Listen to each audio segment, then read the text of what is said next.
Skepsis, how you doing? Cool. More game dev? Yep. Every day, bro. Every day. Let's get a shareable link. Copy this. Go to official content. Put this in there. Bam! More game dev. Live. Bring your own musica. I think I will play a Chrono Trigger playlist because I am not a savage and I will play good music. I wish I could share it with you, but you could still listen to it. Just type it in the search and run it in another tab. And this way we can both listen to it. Share a link in your chat. Oh yeah, I could just do that, huh? You could do that. I could just share a link to it in Theme 6 music. Guys, go get the music I'm listening to.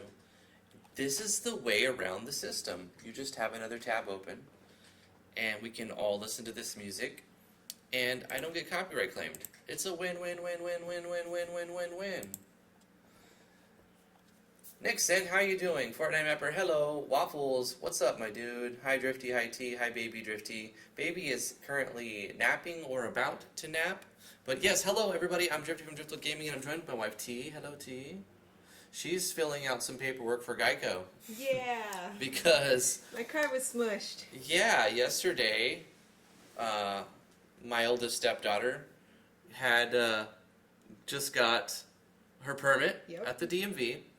And driving home on the way home, just a little road, a really little straight, quiet road. She flips the car. She flipped the car. No joke. She flipped the car.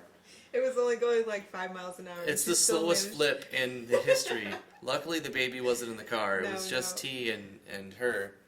Yeah. And so, yeah, it did total the car, most likely. Yeah. We have to see what they assess it, but the structure said it's damage. almost certainly totaled. It's probably going to be considered a total loss. Yeah. And it's an at-fault total loss because it was her mistake. Mm-hmm. She didn't know how to drive, and she's just doing it improperly. Even though she just got her permit, it says that she's able to learn how to drive. I don't know how the insurance laws work, but I was looking it up, and apparently because she's not a licensed driver, our insurance may not go up. Really? Until she gets a license. Huh. That's weird. But I hope that's how it goes. I do too. Geico's really good. I like them so far. Everything that yeah, Geico's good. Handling the claim. We couldn't do it online, but handling the claim on over the phone was really really easy. Hashtag not a sponsor. Geico, give us discounts. But get at me, Geico. We'll definitely put a Geico tag on this stream.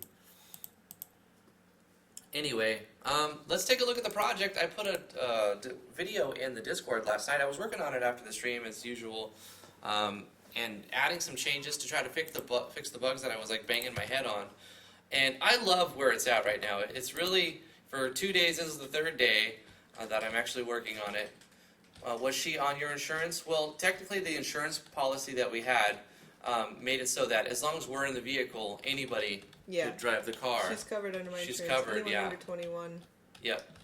So like any of the kids could, if they had a permit, could legally drive it. And she just had she got her permit, and she didn't steal the car. She, T was teaching her how to drive. We were literally driving home from the DMV. It was literally from the drive home from the DMV, just getting your permit.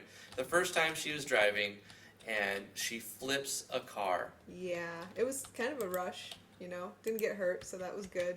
Just smushed the car. Yeah, so that's what was happening yesterday with us. Busy day. We've still got a ton of stuff to do today, but it's Friday. So we're going to have the weekend to take off. I only stream Monday through Friday, so... Ooh, and on the plus side, Geico, I had rental car insurance, and they do that all through the rental company, so I just have to go and pick one up. I'm going to be, like, blinging, driving around a new car. Yeah, I don't know about that. You're going to have a car. I'm not going to give it no Bugatti. Yeah. Anyway... It'll be like a Nissan Sentra or something. Get your Prius. Anyway, let's talk about the game. I've added a new menu on the side here. It is a basic text blob of stats, but it's not just arbitrary one string. This is a bunch of show text, and it's all of it is it updates, like it works. So let's go over this broadsword and pick it up. I changed the font and made it bigger and more legible. I liked it better than even though the pixel art was cool, it was just not as clear as the one I have on this one. So we hover over it, we have the pop-up that works, and you can see our attack power is 6 here, and we have current weapon nothing, current helmet nothing, etc., etc. But if I hover over here and I left-click it, well, all of a sudden you see that my attack power goes from 6 to 16, because this gives me 10 extra one, and it adds broadsword to my current weapon. So I've got an active equipment manager, and I've got a status menu. Of course, it's just text, but keep in mind this game is now only 3 days old, and yeah, like it's 3 days old, and it's everything is made from scratch. So I'm really happy with this. It's really cool.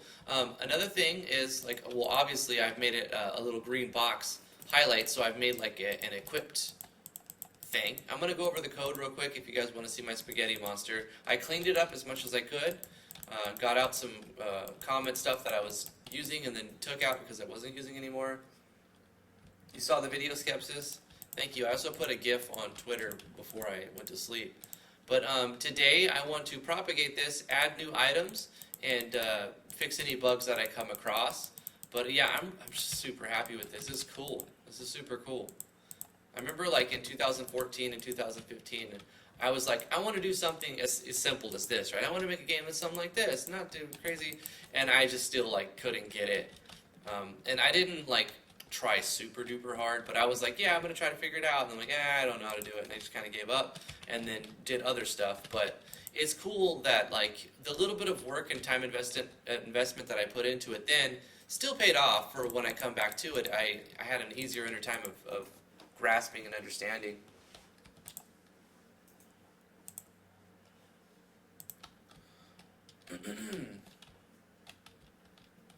It still might go up because someone's technically under your insurance umbrella. Yeah, it's probably going to go up. We pay every 6 months, so I'm expecting it to go up like $100 or so. We'll see what happens. Yeah. Anyway, we'll figure it out. Nick says, I'm going to learn Python someday, and when I've learned Python, I will learn how to use GDScript. Well, you don't have to like specifically try to learn Python. You can just jump into Godot and start learning GDScript. I recommend doing that instead of just trying to go straight to the library, because like you'll have an engine to back you up, and you'll get like visual updates using the engine. But Python's a really good language. It's a really good first language to learn if you've never learned any JS or anything. Python's great.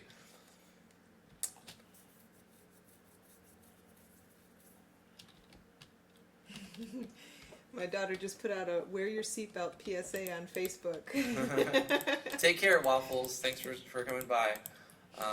Hey, Sora, how are you doing? How you doing? Let's look at the code real quick now that we've seen the game. So we still only have two scenes, 2 rooms. So I've eliminated a lot of the stuff that I had in the first setup with the right-clicking and trying to do another menu. It makes sense to just have one option when you click on an item. If it's equipable, it tries to wear it. If it can, it will. If it can't, it won't. If it's a usable item, then left-clicking it will use that item. As simple as that. And if it's an item that has another purpose, then left-clicking on it will use it. So if you're at a door and you have a key item, you can just left-click the key item and it uses that key item. It makes it simple to program, and I'm trying to keep the scope narrow and put out a very simple, basic RPG with like programming all of the logic myself. So we're creating a bunch of Boolean values and a bunch of string variables. So we created a bunch of like handlers and whatnot. So when we add new items, we'll have a variable for that item to store how many we have, and we'll add another variable, a Boolean, if it's an equipable item to see if it is equipped or not. You can hear the confidence from you after having a couple of completed games now, much better than how you felt trying to get back into Natural Explorers. Oh, thanks, Skepsis. Yeah, I feel good. I feel good about making games, and like I do feel pretty confident right now. Obviously, there's always more to learn, and I don't have any delusions of grandeur. And when I try to make an idea work the way I want it, I'm not too upset when I'm like, oh, I just don't know how that works and I can't figure that out. But what else can I do to make it something like that, but maybe with less features? So when I failed to implement like the movable inventory where I can drag and drop and I can pick up stuff in all the slots, I was like, okay, well, I wanted to do that, but maybe I have to go simpler. Okay, let's make a simpler one. It still works if I assign each slot its own item, and I know how to program that. That's easy. So I went with that. And then the same thing, it's like I want to be able to right-click items and populate a list of things that can show up in like, like I'm sure that if I were to try it long enough, I'd figure it out. But it was important that I tried to do it, and then when it didn't quite work the way I thought it was going to fall back on something more easier to understand and easier to implement, just so that we can keep the game moving and whatnot. And a lot of the live stream is kind of showing and talking about the project, and I think that the majority of the work kind of gets done off camera, but that's okay. That way, like, I can show you guys what's from day to day what's changed and talk about why it's changed this way, and hopefully inspire you to work on your own games. This little bit of code right here was taken from one of the Reddit posts I was reading, trying to figure out how to find the X and Y of the screen of the GUI for your mouse and for just the location of the GUI's X and Y when it's doing things like playing particle effects. So I still haven't figured this out, actually, so maybe if anybody here is really good with GMS2, you can help me figure it out. When I'm in the draw GUI, X and Y typically stand for X and Y on the screen. But for some reason, when I call a particle effect, when I call a script, I'm passing in X, and Y for the argument, so it's basically saying X and Y, and I'm doing particles create, but it's still selecting the game screen's X and Y, not the GUI. Like, so in the top left, it's only 0, 0 when the camera is there, but when I move the camera, it changes. For example, like, okay, this is going to be 0, 0, but as the camera moves, now it's no longer 0, 0. Like, the mouse is in the same spot, but now this is different, X and Y. What I'm trying to figure out is how do I reference the actual screen no matter where the player's at on the map? And what would I use for that? And I've tried viewports and get viewport. I tried a lot of different things, as you can see in this part right here, up here. I was using view width port, camera get view width. That's the new GMS2 way to do view view. I think it was the command in GMS 1.4. It doesn't matter. I tried a bunch of stuff. None of this seems to work quite right. So I still can't draw particle effects with the way I do it by using an emitter, using a script for the emitter to access the actual X and Y location of a screen. So I'm missing the formula, the algorithm to find the X and Y of the screen on the GUI, not the X and Y of the map. Now, like, I can do this with some things, like, for example, with the mouse, right? I can use device mouse get X to GUI, but the particle effects don't necessarily need to happen on the mouse, although I could try to do that. In fact, let me try to do that. And first of all, let me illustrate what I'm talking about by enabling this particle effect. Now, this isn't the particle effect I want to play. This is just a particle effect that I can notice really well as where it's coming from. So if I were to pick this up and put it on, you see that the particle effect plays right there, but let me move. You see how the particle effect is still playing over there in the mountain range area? I wanted it to like do a little sparkle, not this big crazy particle effect, but like a little sparkle when I click on this, wherever this is at. Now I'm thinking I could probably just use the mouse, not mouse X and mouse Y, and I'll try that, because the mouse has to be confined to this window for it to work, or it won't work, right? So let's try to do that. Let's use, instead of XX, we'll use device, mouse, X to GUI. But what if I just wanted to put a number in here? Because essentially XX and YY is just giving a number. It's picking the map location, the map X and Y, which is not what I want. So that's one thing that I was kind of trying to figure out yesterday. Hopefully one of you guys can help me out with it. But for now, we'll use the mouse. I wanted to leave that like that so that I can illustrate what I was, some issues I was having. It's another bonus to live streaming, is you get people to help you figure stuff out, and you guys are very instrumental in my successes, and I appreciate that. So thank you so much for tuning in and watching. And if there's anything I can help you with, don't hesitate to ask. Okay, so right here, it's saying, oh, I forgot to specify which device. So I'm going to say device 0, which is the current mouse that I'm using. It's a list of devices, and it's an array, so it starts at 0, and the first mouse that I plugged in would be this mouse that I'm spinning, so I'm going to put 0 in here to reference that. Let's see if that fixes it.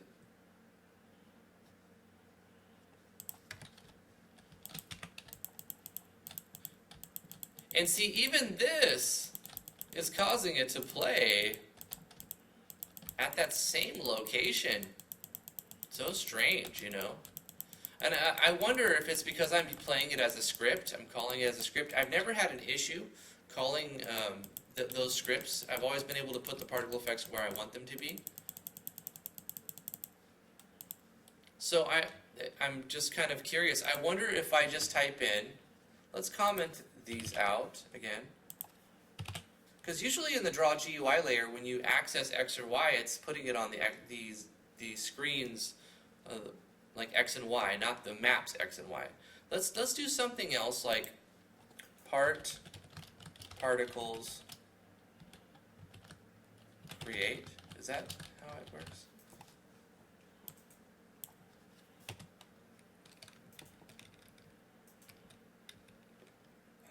Particles create. I must have spelled it wrong. Okay. And instead of evoking it from a script call, what if I just like manually put this in there? I mean, obviously I would have to change the X, Y, and... Which one did I play? Mega Man. Let's do the Mega Man one.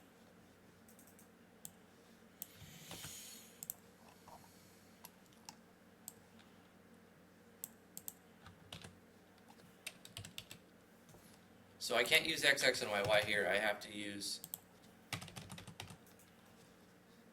Well, maybe I can use X, X, and Y, Y. Let's see what happens. If I call it not with a script, but instead with the actual thing. Variable amount only reference... Oh, amount. Let's say 10. So this is only on the taking it off, but it'll still trigger. I commented out the others. Let's see what happens. You know, so it's not that the fact that I'm evoking it through a script. It's that the X and Y that I'm passing into it is at that location. So it's kind of strange. So as I was expecting, that does the same thing, which is good because then I don't have to like rethink how I'm calling my emitters.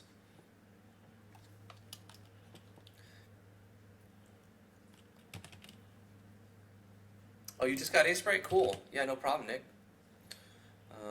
Skepsis says, maybe have each inventory slot have some code that can play the effect when interacting. You don't have any experience? Well, here's the thing. Each inventory slot there is no slot that exists. It's really just a Photoshop image. For example, let me open an A-Sprite. This is what it looks like. The beauty of making this in Photoshop and then loading it in A-Sprite is you get the palette made from the colors that you're using. And also, if you look in the bottom left, it'll give you the X and Y pixel location, which is super cool and convenient when you're trying to place text. So I was like, okay, this is what it's going to look like. Where do I want the text to be displayed? And I kind of moved my mouse over here, and I'm like, all right, this looks good. Let's start drawing it right here and change the line. So even though I make stuff in Photoshop, I still put it right back into A-Sprite to look at. So good investment, Nick. Highly recommend A-Sprite. So this is what I'm talking about. I'm not necessarily creating each box individually. I'm just displaying this picture with a certain alpha opacity. So each box really has like just an X and Y range, and the range is being set right here, which is kind of cool. How this seems to work when I'm referencing an if statement inside of the draw GUI layer or event. It references the screen's GUI layer because I'm saying mouse to GUI. But this same thing doesn't reference the screen's resolution, current location on the screen when it's being passed into particles create or some other functions. So it's kind of strange to me why that happens like that. Like, I would like to be able to say like screen X, screen Y at this spot. So it seems like a simple thing. Like, I want to put it at this. I even was compelled to make a plugin in RPG Maker MV to figure this out. And I did it in JS. It was really thanks to some random dude, really. But I got the right information I needed and put it together.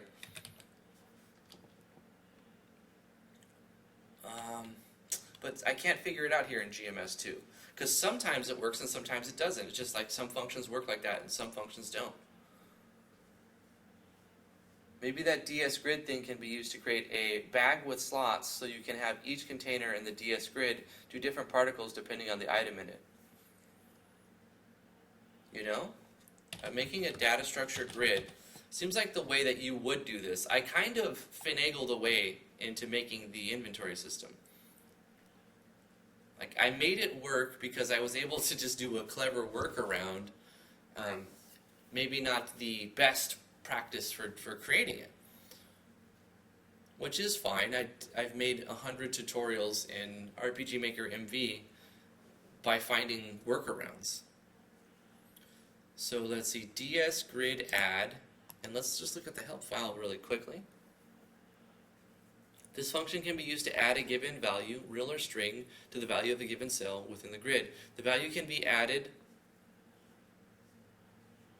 The value to be added must be the same type as that held within the grid. For example, they can't be strings and integers, they have to be one or the other. So what I can do is add a new grid.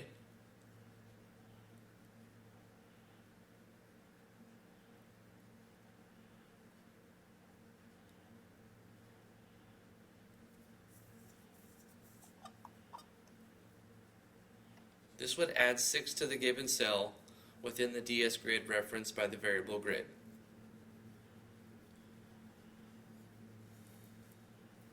But how does it determine, like, if it's a grid, how does it know X and Y location? Like, it's like one imaginary, intangible thing. X position of the cell in the grid, Y position of the cell in the grid. Value to add to the cell. Like, this is just like a data structure, not necessarily on the game's X and Y location.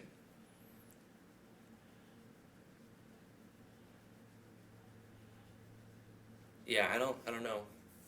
Hey Jazz, how are you doing? Hope your day's going well.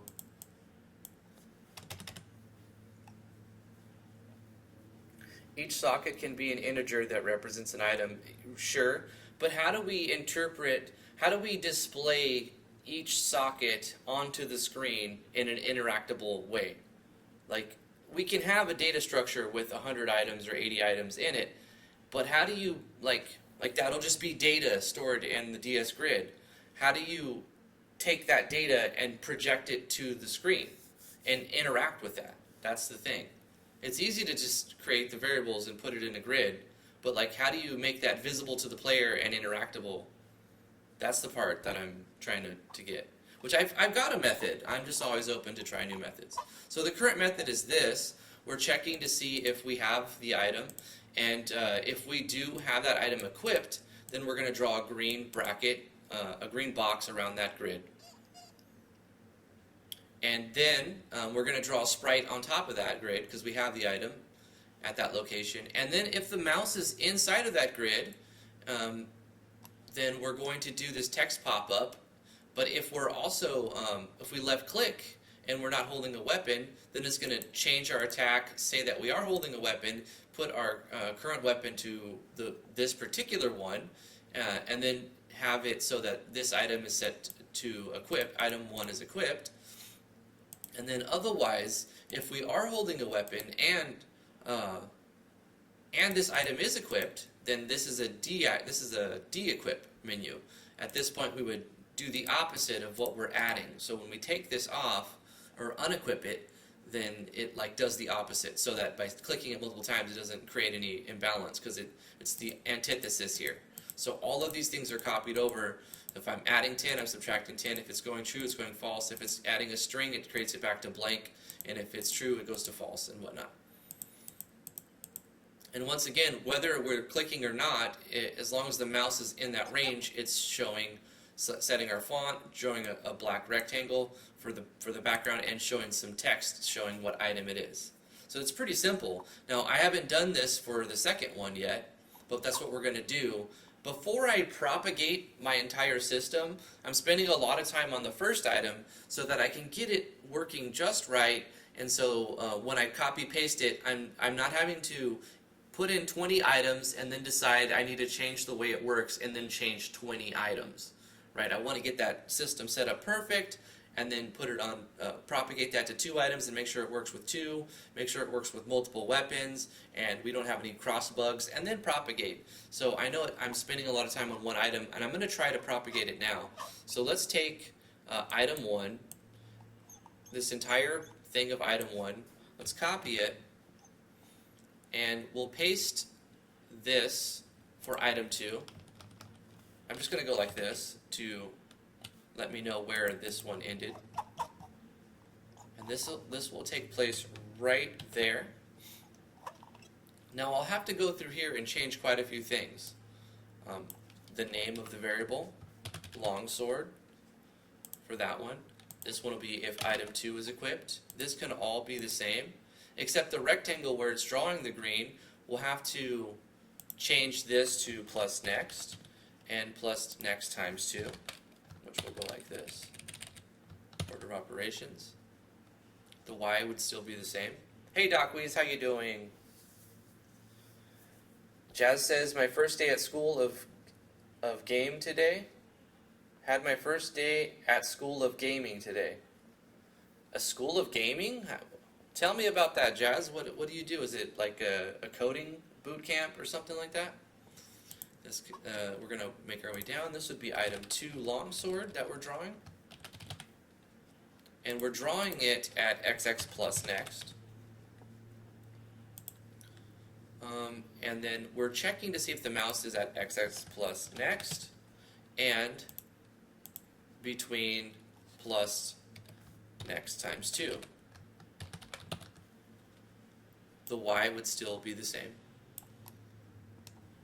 Mouse button left. If we are holding a weapon, if we're not holding a weapon, then equip this one. If we're and if we are not holding a weapon, so we change this to item 2 equip. So essentially, left clicking on this this item number 2, while we have item 1 equipped, should do nothing. If we want to wear item number 2, we have to unequip item number 1 to equip item number 2. And I think that makes sense how I would do it. Now the stats are different on this one as well. So the attack is only 7. So we change that to 7. And we change the name of the item that's being displayed to longsword.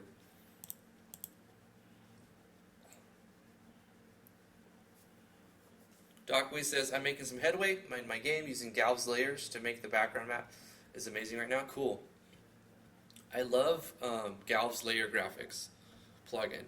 It's really good to make fogs and different types of backgrounds, not just for like parallaxing type of thing, but like I made a tutorial on scrolling clouds or something like that. I forgot what it was called, but I show how to use that plugin in that tutorial.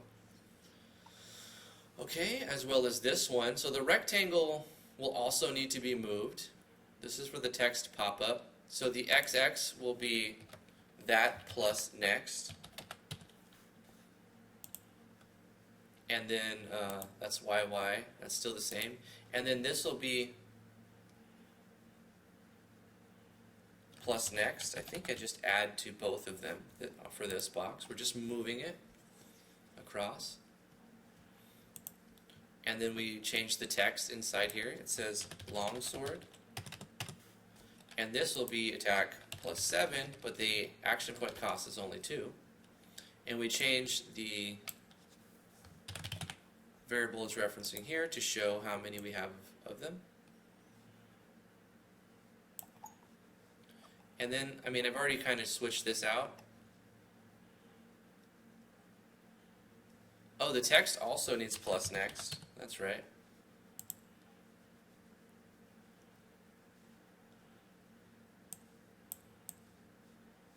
So I can essentially cut this because it was a copy of what I just changed in.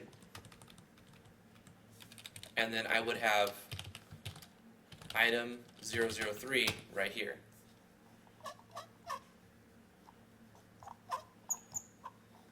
And okay, so that should work fine. And we'll save this and play it and see if we had any conflicting bugs. So we've got the broadsword. I'm going to press insert and press 2 to spawn a longsword. We got the longsword, it looks fine. Broadsword, we pick it up, it goes where it's supposed to. We click on the broadsword, that still works, it didn't break the longsword. And the longsword, okay, so that caused a problem there. Yep, we definitely have a bug here. Okay, so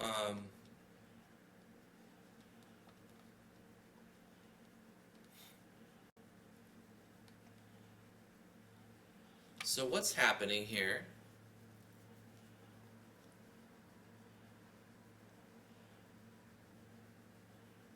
Has to do in this conditional branch right here. So if we're not holding a weapon and we equip it,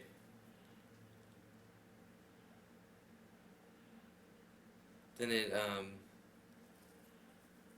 raises your attack. It sets holding weapon to true, sets that and item. Oh, item 1 equipped. There's a problem here. For item 2, I need this to reference this variable, not item 1. That was the problem. So putting on the longsword, the game thought we still had the broadsword equipped. So it gave us an error. Well, I mean, it didn't necessarily give us an error, but it caused a problem. So let's just put this in here. Now that works. We can equip this, take that off. We can equip this and take that off. If we have the longsword equipped and we click on the broadsword, nothing happens. We have to take off the longsword for the broadsword to show, or to be equipable. But if we take off the longsword and put on the broadsword, that works. Can we equip the longsword while we have the broadsword equipped? No, it doesn't do anything. That's the behavior that I was hoping for and intending. So in order to wear another weapon, you have to take off the weapon you're wearing and then you equip the other one. So now we're able to decide what weapon we want to be using, but we are limited to having one weapon on at a time, which was intended behavior. So we've done it. We've done that part. That works great. The next thing we can do is make a third weapon, or we can start doing armors or potions or something else like that. So that worked very well. The only difference is we'll change these conditions for other items, right? We won't be checking holding weapon for armor. We'll be checking wearing helmet or wearing body armor and item whatever number we decide that to be. So I kind of want the first 16 spaces to be weapons. So after that, it'll be helmets. So items 1 through 8 will be here, and then 8 through 15 will be here. Item 16 will be here. Or wait. This will be item 17. Yeah, because it'll be 8, second 8 items, which would start at 9.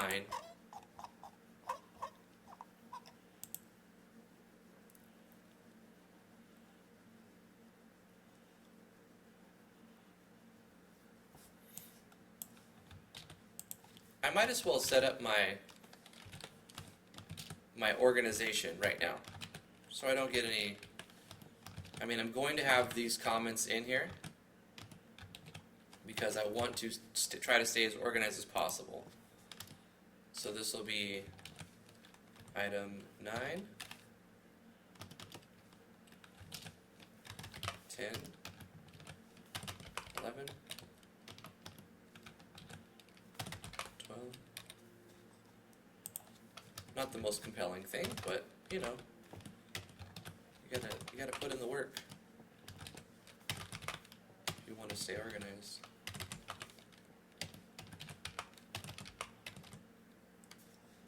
Hold up. 9, 1, 2, 3, 4, 5, 6, 7, 8. That's what I thought. 16. So this is going to be 17. Actually makes more sense to, if this is 1, then this is 9, where 9 starts. That's why it was getting me a little confused. This would be where 25 starts, where 33 starts, 41 starts, 49 starts, 57, 65, 73. And there is no 81, so end items.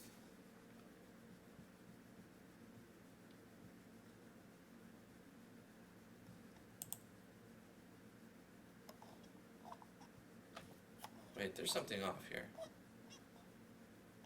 That's not right. You only add 8. So this is not right.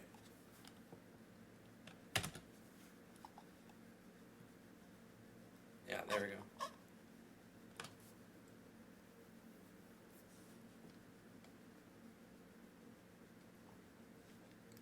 Doc says, I wish that Quasi ABS Sprite plugin was less derpy. Jeremiah Black, how are you doing? He says you can use Quasi QM plus collision map, lets you paint your collision layer with a picture. That's pretty interesting.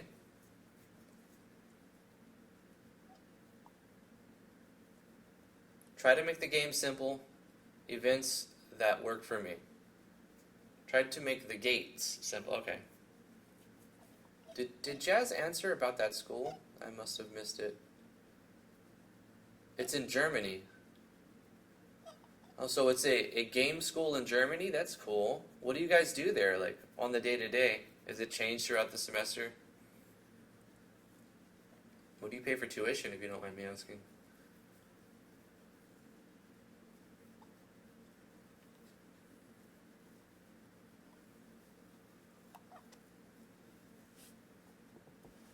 Skepsis posted a bunch of videos from Friendly Cosmonaut. Yeah, I've seen a few. I'm always watching tutorials. The more engines that I use, the more scattered it is, though. It's hard to learn how to use an engine while you're actively using another one. I didn't watch a Godot tutorial yesterday, but I've been watching every day, or Godot. It's because I was working on this until late, for 2 days in a row, basically. Anyway, let me continue this little slog that I've got going on. In the end, this will be worth it.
even if I don't have 80 items, which I probably won't, this will help me stay a little more organized.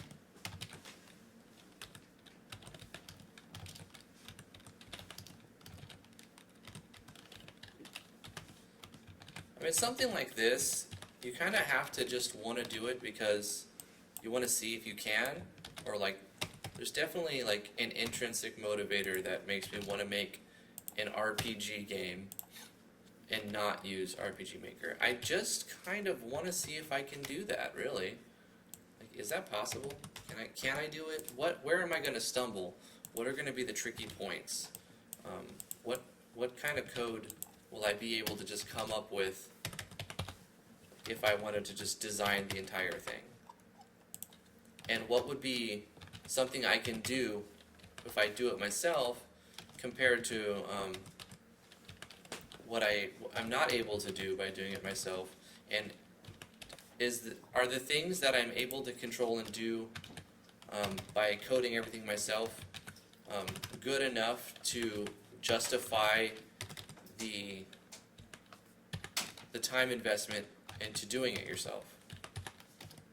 Is it going to look different enough? It doesn't have to be the best looking game. Is it going to be fun? Is it going to play well? Is it going to be different? That's really, really important. Does this game look and feel different than the other RPGs that are out there that my peers are making, and other ones that compared to other ones that I've made, etc. And I think that I think it will pay off eventually. Will this project be a better RPG than what I can do in GameMaker Studio or in RPG Maker MV? Absolutely not. I can make a much better RPG in RPG Maker MV, but that's not the point right now. If I want to make a better RPG, a different type of RPG that you just don't see. 1, 2, 3, 4, 5, 6, 7. Oh, this is where I messed up. Like, in order to make it different, I have to really go crazy with differentiating it by going with a different engine. So even if I tried to replicate an RPG Maker MV game to the T, I wouldn't be able to do it. It just wouldn't be possible. You would be able to tell that it wasn't RPG Maker MV. I mean, unless I use the same graphics, which you're not even allowed to do anyway. So, I mean, I wouldn't do that. So I think this looks right. This is organized, nice and clean. This lets me copy paste code where it needs to be. Let's take item 2 and copy it, and let's jump down to item 17 and just paste that in there. So this is going to be item 17, and we have to figure out what are we actually going to make. What is it going to be? We need to make a helmet. So let's go into Sprite and do a new 32 by 32. I'm going to select a palette, and I'm going to select, I don't know, let's turn on symmetries, and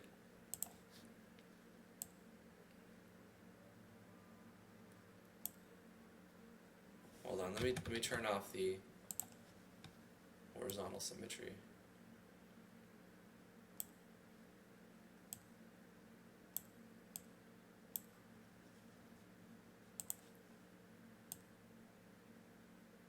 I'm not sure what I'm actually doing when I'm making stuff with pixel art.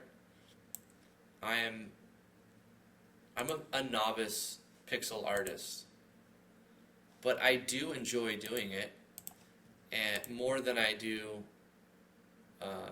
let's say, like making maps or something. Designing maps is not as fun as making the art.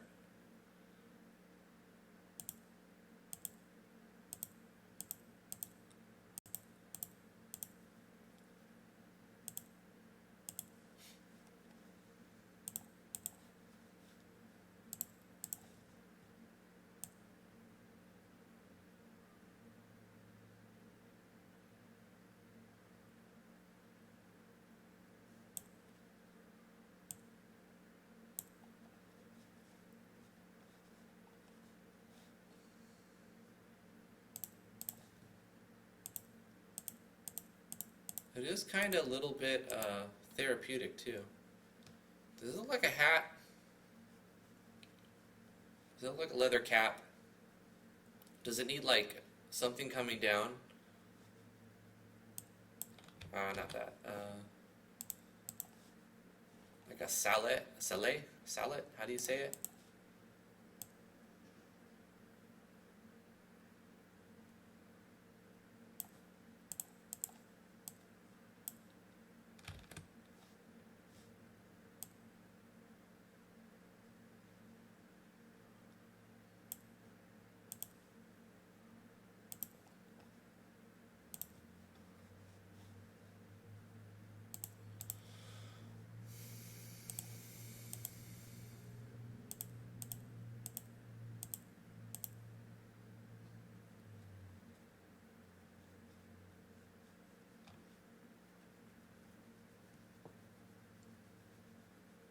I'm pretty sure that it doesn't look like a hat.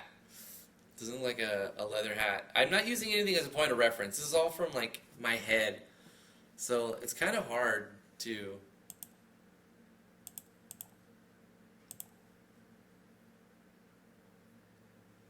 You know what it does look like? Something I don't want to say. So let's just change it a little bit. Family friendly.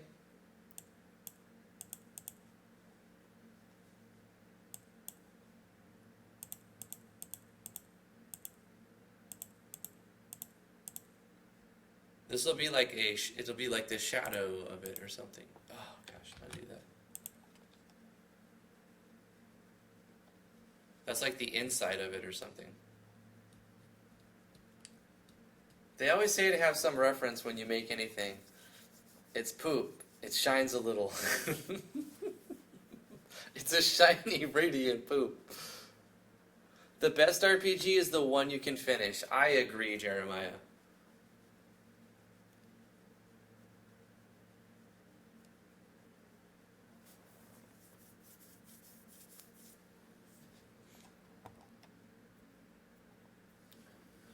Jeremiah Black, a hairless, woodless drift dad.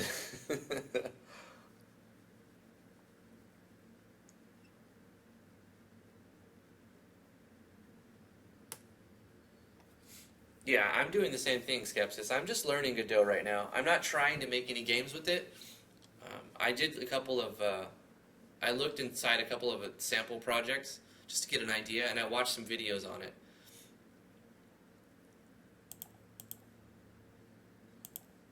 That's not what I wanted to do. I'm going to go like this. And I think I'll probably... Let's use the eraser right here. I think I'll probably use Godot eventually. It's just a matter of time, really. But I remember watching and learning about GMS2 for like a year before I even made any videos on it. So it'll probably be the same thing. It'll be a long time before I make any videos on it or try to use it in a live stream setting. I'm just going to, you know what, I'm done with this. Whatever it is, it's what it is. And I'm going to call it, I'm going to call it a helmet for now. It doesn't look like a leather helmet. That's fine. Leather helmet 01. So I'm going to number it because I'll probably make another one. We're going to export that as a PNG. Doesn't look like it, but we're going to pretend it does for now. I could use it for something else different. Something different. I can use this for something else, completely different, like a mushroom or something, who knows, later on. But for now, I want to move on and put this in the GUI inventory, creating this as sitem 017 underscore leather helmet. And I will import an image. Hello. Yep, there we go. As that. And we've got that. And we'll make an object. I think a good way to do this is to, let's first of all open up our objects. Let's look at our inventory. let's duplicate something we already have and rename it to what it's going to be. This is going to be 17, item 17, the leather helmet, and select that item.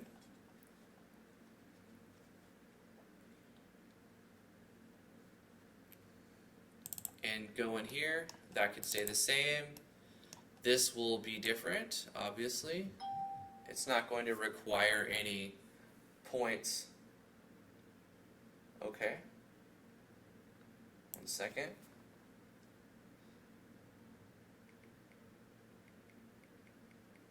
Alright. Sorry about that. Yeah, this is not going to require any APC, but we still want to show the stat change and how many we own. So we'll say leather helmet, \n for a new line, and then we'll say defense plus 2, I guess. Just add a couple of defense. We'll say 3. And that's pretty much it. So we're going to reference a new variable here that doesn't exist, so we need to open up the menu and add that. So I'll go here, 017. This will be leather helmet equals 0, and item 017 equipped equals false. This brings a whole nother perspective to entering stuff into your database in RPG Maker MV when you see how it just automatically puts it in a JSON all nice and neat for you. When you have to like manually create them all, every item is its own, like entry. So we're going to reference that. We're going to say how many do we own? We'll say leather helmet, like so.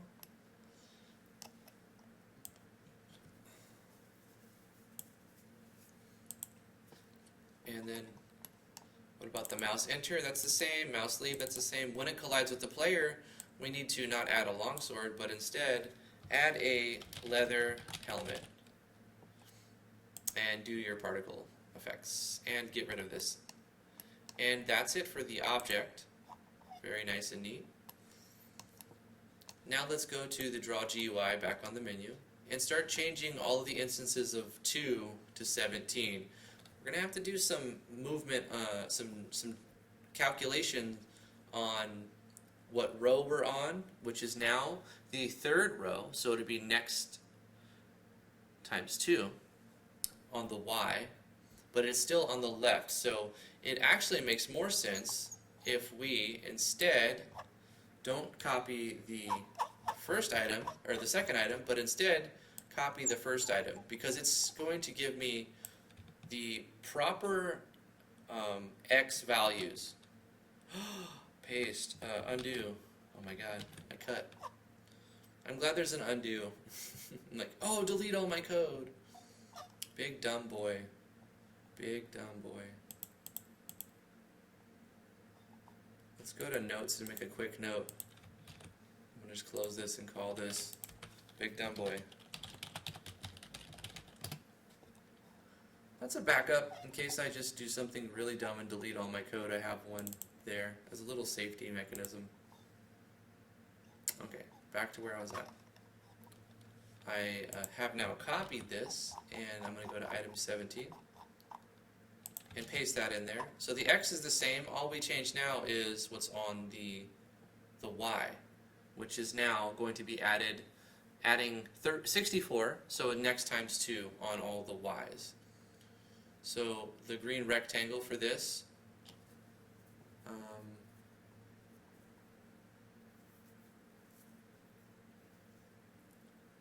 we're going to draw this one with the X is the same, so we're going to do starting starting plus next times 2, and then the Y on this will be next times 3.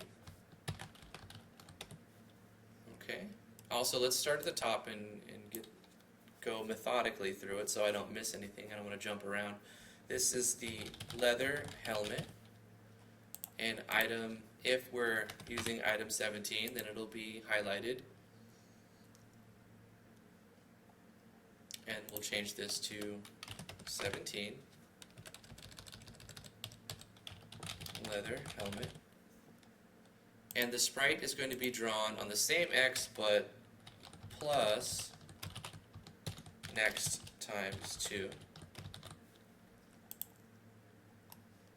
And we're going to be checking the same X, but we're going to be adjusting the Y value here. So it'll be YY plus next times 2. And then from that point to this point, which is next times 3. Next is just a shorthand for 32, which it just helps me calculate quicker. I can now count rows and columns instead of 32, 64 by 70. What is 32? 128. You know, like, it's just for my convenience. You don't necessarily need a temporary variable named next. Moving on down, left button stays the same. If we're holding a weapon, needs to be changed to if not wearing helmet. Yeah, wearing helmet. So if we're not wearing a helmet, then we're going to adjust our player defense when we equip this by adding 3 to it and set wearing helmet to true. And we're going to say current helmet equals leather helmet. Item 17 equipped equals true. Else if not wearing helmet and item 17 equipped, we're going to subtract. Else if we are wearing a helmet and it is this helmet and we want to take it off, when we left click, we're going to subtract, and we're going to do the opposite. So we're going to take all of this and just kind of reverse it. So wearing helmet equals false. So now we're taking it off. Giggity. Current helmet equals blank. And item 17 equipped equals false. Now we move down for one more thing, the pop-up, which can basically be the same, but the rectangle needs to move. So we're going to add to the Y's, we're going to do plus next times 2, and then plus next times 3. Come on, there we go. And in here, we're going to show the text at y plus, you guessed it, next times 2. And let's update the text to say leather helmet, new line, defense plus 3, new line owned, and then we put in for the menu leather helmet. Now, did you have to go through this much trouble to make a new helmet in RPG Maker MV? Absolutely not. Is GMS2 better than RPG Maker? Absolutely not. They're just two different things. Absolutely two different things. August McGee, dropping in real fast because I'm watching your GMS tutorials from a couple years ago, particularly the videos that translation from the box dudes to the space shooter. Oh, cool. Some of them are really good, and some of them are not really good. I mean, I kind of like, I don't know. It's tough when I think about my old videos. I always wish I was a better editor and like I spent more time editing. And I mean, it's not as bad as some of them. The thing about those were the background. I got a lot of comments for the background because I had like a really, scantily clad Katarina from League of Legends because I was playing a lot of League of Legends at the time. And I didn't personally have a problem with that image, but I can understand if you're watching it from a workplace or like a school, it looks really weird, right? Like, why do you have a mostly naked Katarina on the background of your IDE, interactive development environment? Some people praised me. They said that was great. A lot of people said, like, I don't understand why it's there, and other people were like, what? I don't like that it's there. And if I could go back and change it, I would. I would actually not have those two things associated. Yeah, I don't play League. I haven't played League in a long time. Does GMS2 have any presets? Because it looks like you do everything from scratch. Jeremiah, there's a ton of scripts you can download from on the internet, gmlscripts.com or some other places. There's places where you can get scripts that simplify a lot of the things you do. It's like, imagine plugins for RPG Maker MV that just kind of like does a lot of the legwork for you. There are scripts that you can just put in and use. Essentially, I'm creating everything as if there were no plugins in this project, but that's not true exactly, because I did pull in some of my own scripts, and I did pull in one from, what is it? One second. gmlscripts.com, yeah. So the draw text shadow is some code. It's a script that basically makes it easier to show text and make the text look better. And I brought in my own particle system and the way I handle the particle system, so like I did bring a little bit into this project, but it's mostly scratch.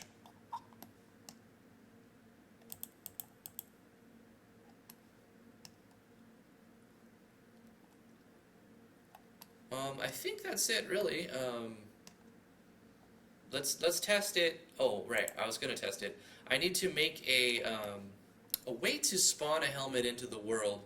So inside of the, is it data or keybinds? It's not data, it's keybinds.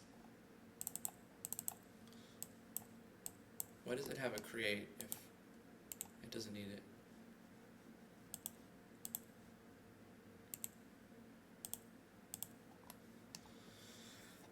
Let's just copy this one and paste it right here.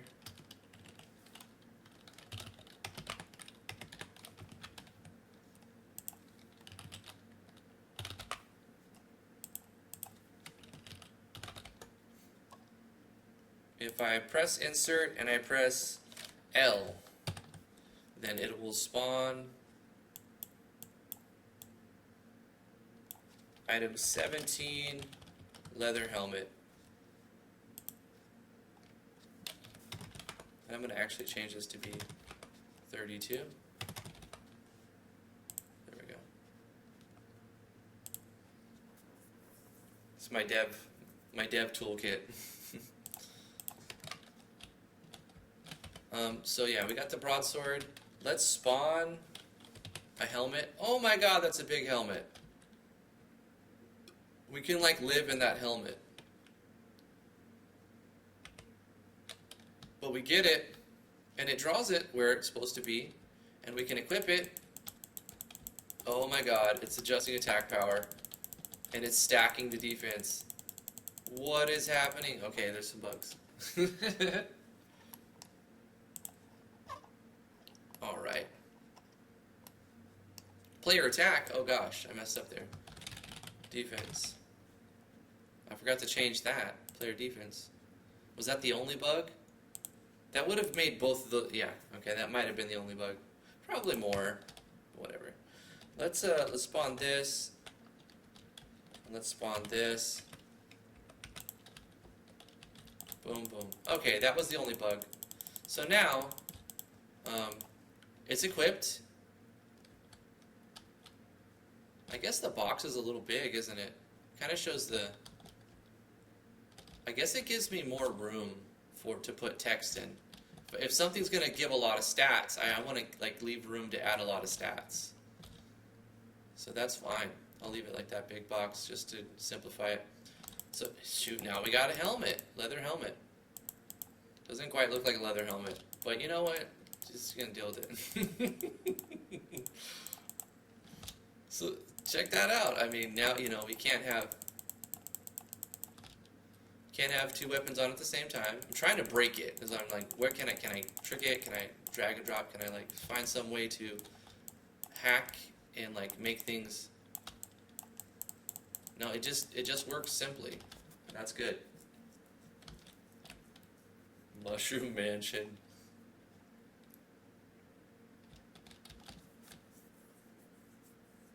Working things out on your own can go a long way to learning.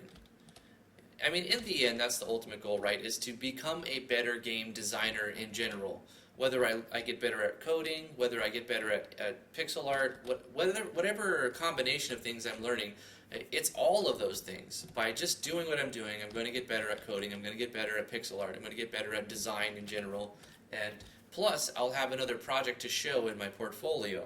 So that's something like, if I ever actually wanted to work for the man or work for a company, like I can say like, well, here's what I can do, look what I've made, and if you think that I can fit the role, then, you know, I'm applying for the position, and whatever.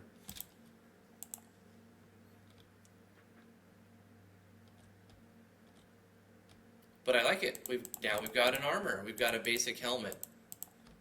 Should we have 2 rows? I think 1 row of helmets is fine, isn't it? If we think about it, weapons here, helmets, armors, accessories, and potions. But then what if I want to have like special items, you know, like that kind of limits it. I think 1 row of helmets is sufficient. 8 upgrades, that's perfectly good. 2 rows of things is like a lot, but weapons are special because you're going to have different types. I think 2 rows of weapons makes sense. 1 row of helmets, 1 row of body armor, and maybe like 3 rows of accessories. Like your accessory will change the most. And then we can have like 2 rows of potions and then rows of key items. So we got key items, potions, potions. We'll start at the top. Weapons, weapons, helmets, body armors, accessory, accessory, accessory, potions, potions, key items. Or any combination of that. I think that makes sense. I mean, once we've got our inventory set up and like the ability to add and remove items and equip our character, we'll move on to like skills, and then we'll move on. Actually, we won't move on to skills. We'll do enemies and then try to make a battle system. Because ultimately, it's not an RPG really if you don't have some kind of battle system.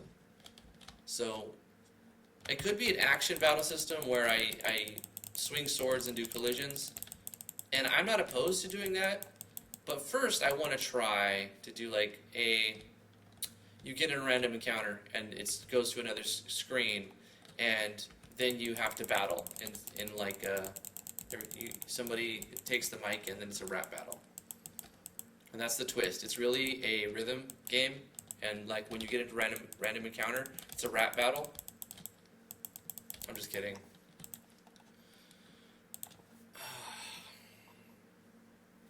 Okay, let's go back to Sprite. File new. Let's make a body armor. Let's pick a palette.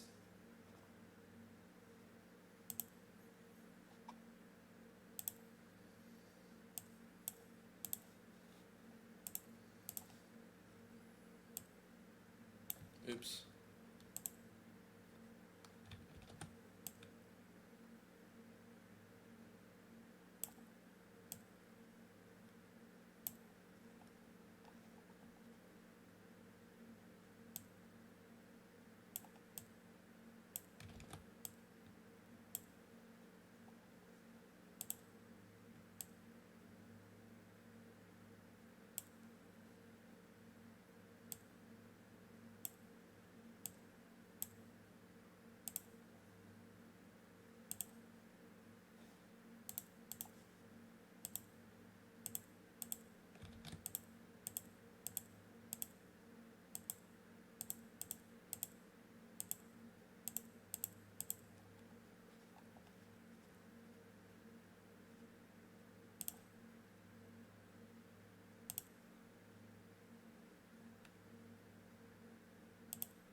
Yeah, I kind of want to do the same thing. I want to do a turn-based battle.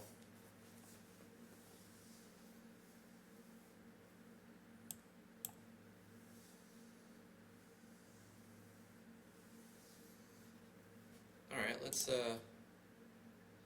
save that as leather armor, body armor. Oh, one. I'm numbering them because at some point, if I get like, oh, that's just, I don't like it, it's really bad, I want to remake another one, I'll just call it number 2, and I don't have to delete it, I can use that in another game or something. If I need to. Did I export that as a PNG? Anyway, let's go back to sprites. Okay, where am I going to be creating the armors? It's going to be underneath the helmets, so it will be item 25. So this will be S item 025 underscore leather body armor. And we'll import the PNG.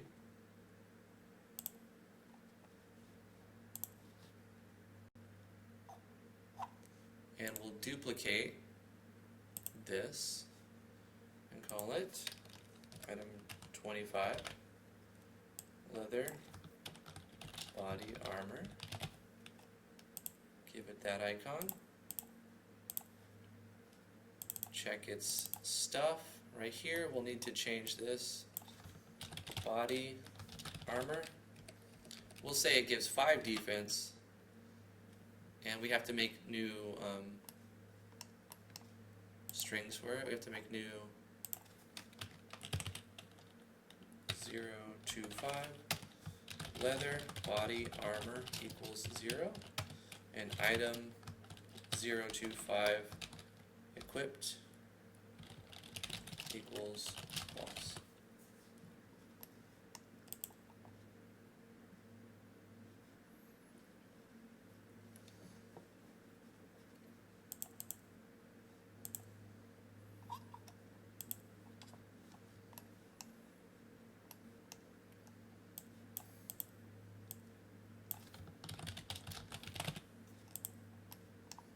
That way it finds it.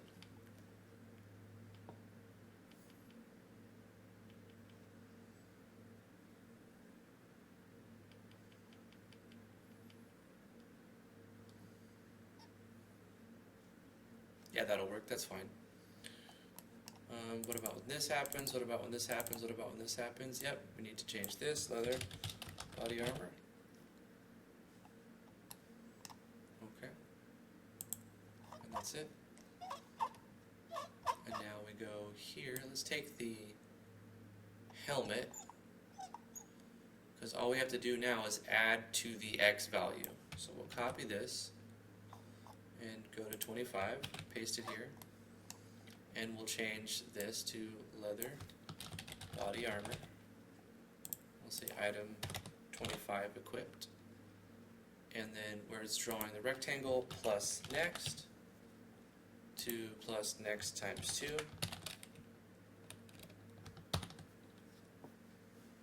So we've moved the X over.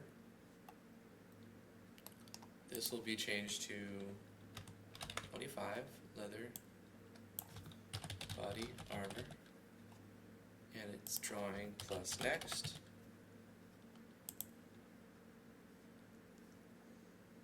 And we're going to add to the X as well, plus next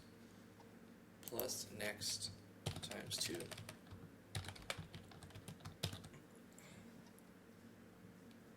If we're not wearing body armor, is what I called it.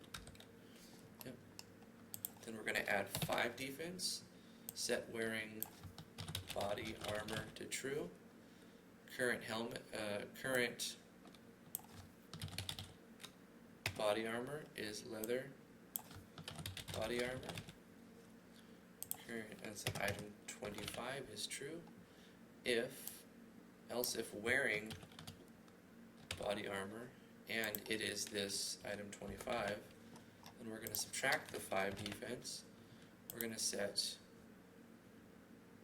wearing body armor to false. Set current body armor to nothing, and item 25 equipped to false. Down on the text box description, we're going to add plus next to the X. We're going to add plus next.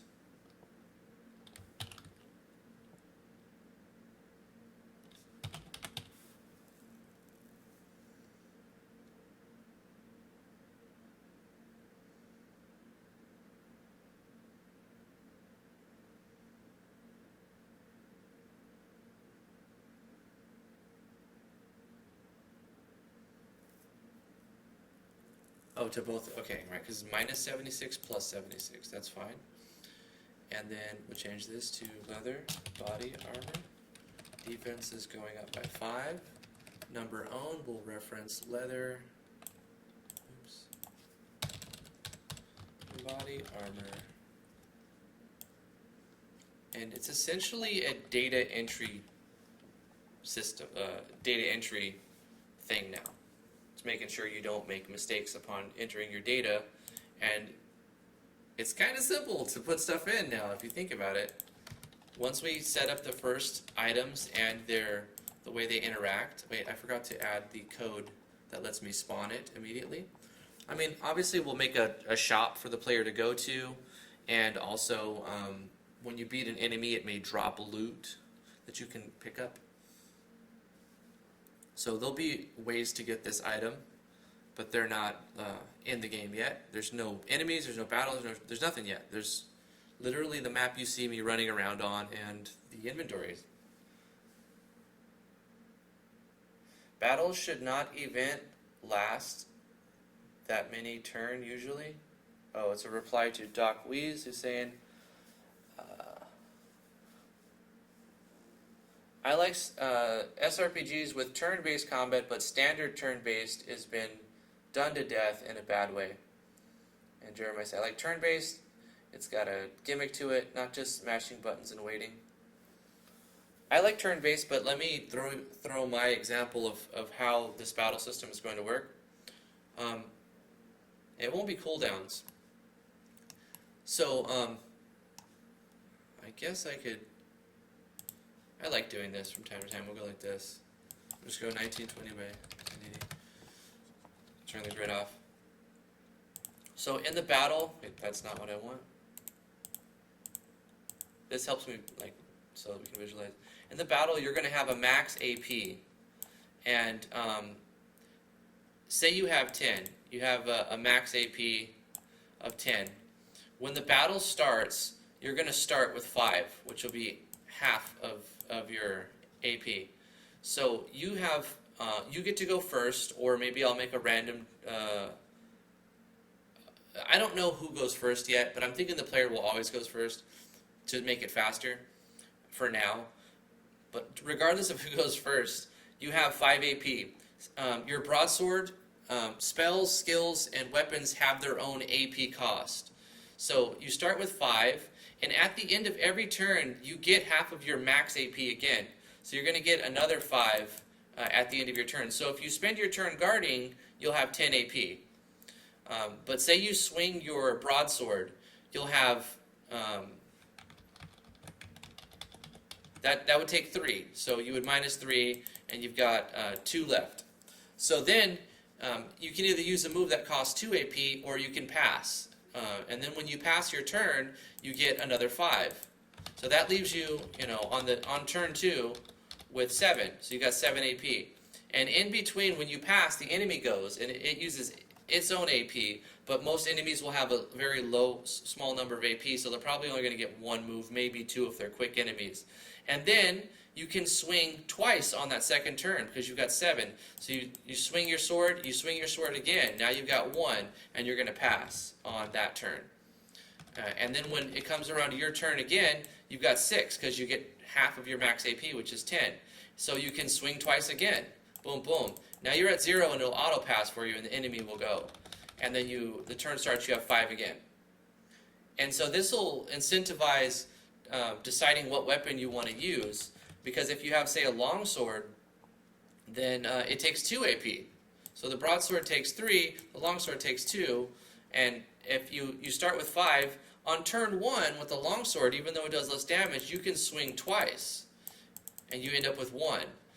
So you pass your turn again, and then you've got 6. So on your second turn, you can swing 3 times. Oh gosh, come on. -2, -2, -2.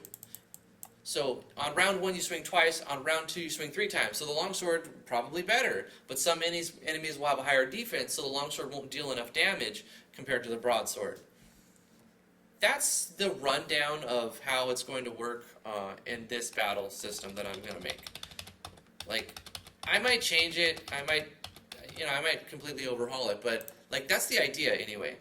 All of your skills, all of your weapons, they all have an AP cost, and you regenerate half of your max AP at the end of the turn. And the reason why we're calling it max AP, because if say you pass with 6 AP and you have a max AP of 10, well, you would normally get another 5, putting you at 11.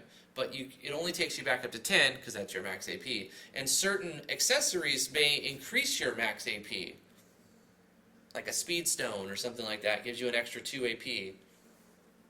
Or boots of haste might give you an extra 1 AP.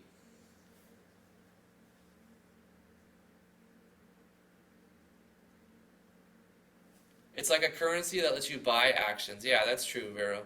And you refresh it every turn. So instead of like you go, enemy goes, you go, enemy goes, you go, enemy goes, not all moves, like in order to, like what makes the difference, why would you ever use a dagger to swing when you can use like a giant two-handed sword or a two-handed axe, right? You like, well, the axe is always going to be better than the dagger, and that shouldn't be the case. Maybe the dagger takes 1 AP and the giant two-handed axe takes 5 AP. So is 5 attacks with the dagger going to deal a similar amount or more damage than a two-handed axe? It's all about how you balance the numbers, but the player will have the option. Are they going to run around with it? Depends on what they're fighting. If they're going to encounter groups of small enemies, they might want to use a dagger so they can go kill, kill, kill, kill. And then they get out of that battle really quickly. Or if are they fighting like big giant enemies that have a ton of defense, they probably want to use a two-handed weapon so that they can deal as much damage with their AP.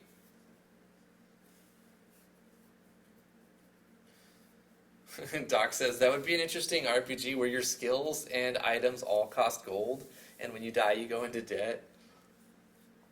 That's kind of cool. I like that idea. They kind of mess around with an idea like that in Dungeons and Dragons, the Artificer.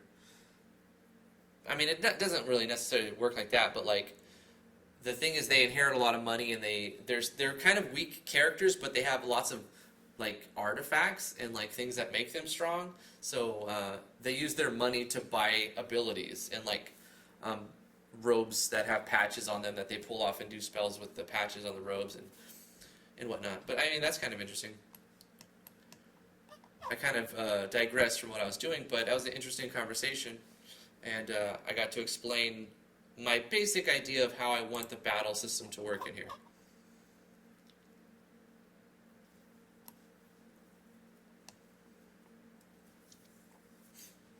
What was I doing? I was going to add to something. Oh, my keybinds. Right, I need to make a way to spawn item 25, so let's put this in here.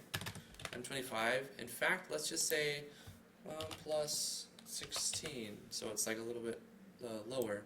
And this will be spawning item 25 underscore leather body armor. That's right. And we hit save. So when I hit L, it'll spawn both of the leather helmet and the body armor.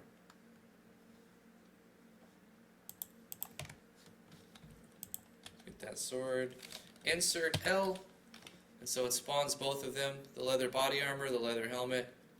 It's interesting that they're on the same layer, so if something's in front of it, it's going to show the box like that. Now there's a little kind of bug that I don't necessarily want. You see how the helmet appears on top of the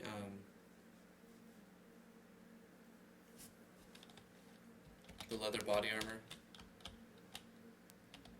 I mean, it's a minor thing, I'm just going to have to accept that. But what I added as X? I did. I'm dumb. I didn't want it at X right there. You know what I could do is keep that code. No, I gotta change the code.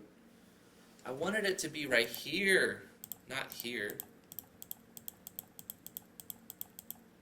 Let me see, can I mean, it works. It's just, I put it in the wrong spot. I put all of the things in the wrong spot. I was trying to think, oh, now I add X, but what I was really wanted to do was add another 1 to the Y. So what am I doing now? I'm going to subtract a next from all of the X's and add a Y to all of the Y's. Add a next. I'm going to subtract next from all of the X and add next to all of the Y. Let me fix it.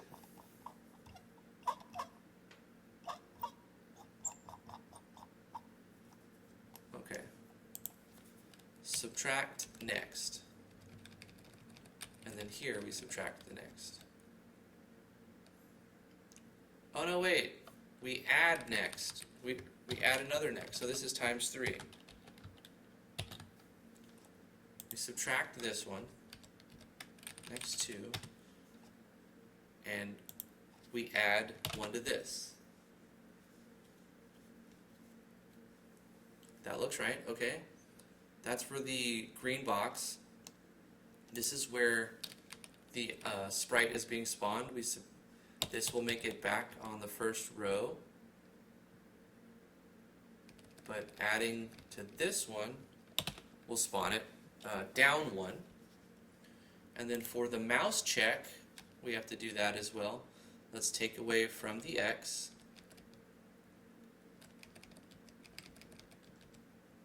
And add to the Y. Whoa.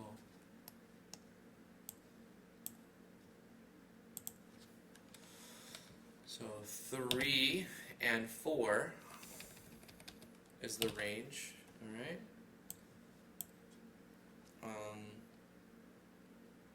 This is all of the same stuff here, but then the text pop-up also needs to change. So the rectangle, we need to subtract from the X and add to the Y, plus 3. Subtract from the X and add to the Y, times 4. And then the shadow, where the text is being drawn,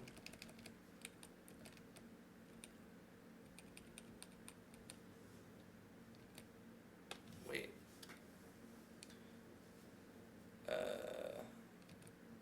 I didn't actually update that, did I? Was it drawing the text in the wrong spot? It might have been.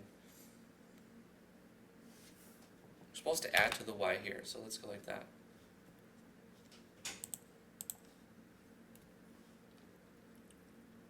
What? Where at? Line 207.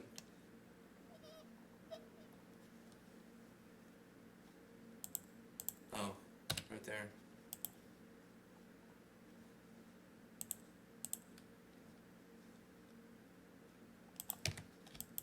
It's funny because I was like, it's pretty easy now, huh? Then I messed it up. It's fine. I got it now, right?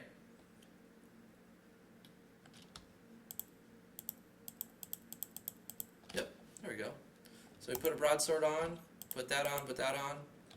Looking good, looking good. I like it. Alright, I'm going to be right back. Gotta be.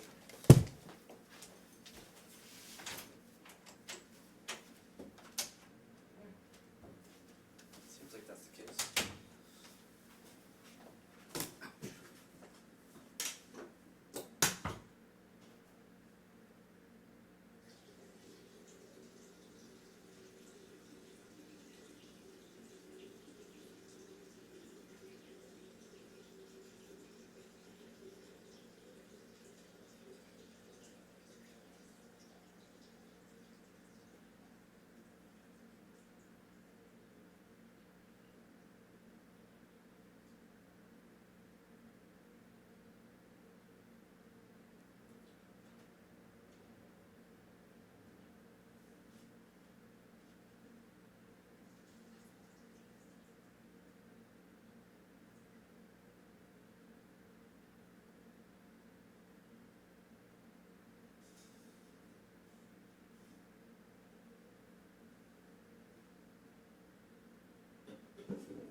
Creations. Quickly delete this project. No, don't do that. Jeremiah says, I'm hoping to reproduce the stamina system from Chrono Cross. Maybe, or not. I mean, you could do it. You could totally do it. I feel like this sprite kind of hangs down a little bit too long. The helmet's bigger than the body armor. That's fine.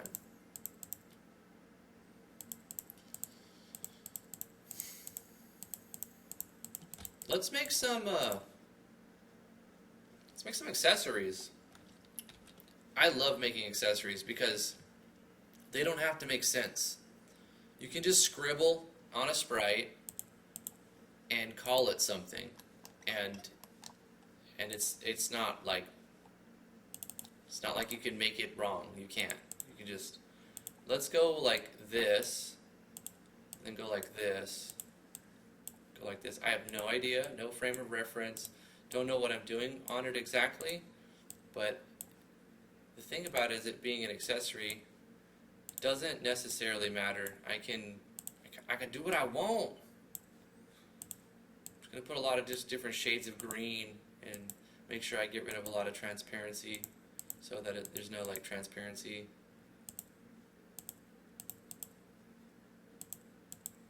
Pixels. Wait, that was okay.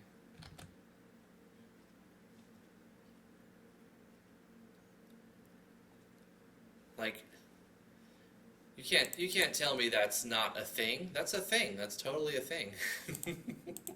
I don't know what it is yet. We're gonna call it the corpuscle. What is a corpuscle? Oh my gosh.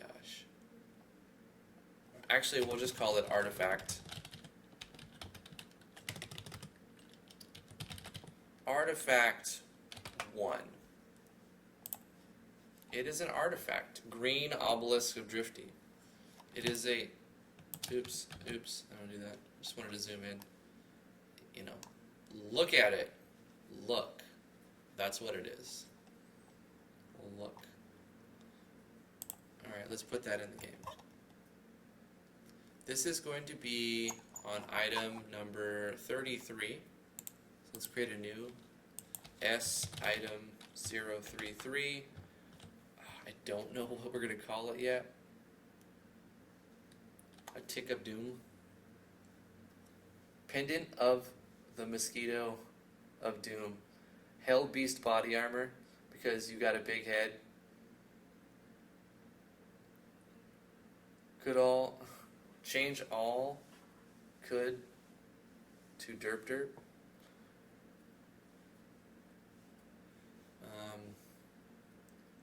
A Tick of Doom. Squishy green bits. Maybe if we look at it longer, it'll come to me. What is this artifact and what does it do? Who is your daddy and what does he do? It is a... what about if it's an item that cures poison? Is this an antidote? Is this a medical herb? It looks pretty green and nasty to be a medical herb. This is an artifact. This is going to be an accessory that does something. I don't know what it does. It looks like a gem of some sort. Does it look like a gem? I mean, I guess it does, kind of. Let me zoom out, because we're going to see it like this.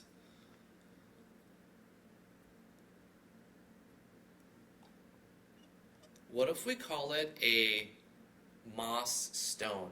It looks like it causes poison. That's what I was thinking too. Something like that. Like either cures poison or adds poison damage. Ooh, should we create elements? We should create some elements now. Let's call it a moss stone. It's hard to say. Moss stone. Moss stone. It's an artifact that adds additional, I don't know, some kind of poison damage or poison damage. Yeah, I like moss stone. Let's go with moss stone. Okay. Moss stone. Let's import that image. Did I not export it?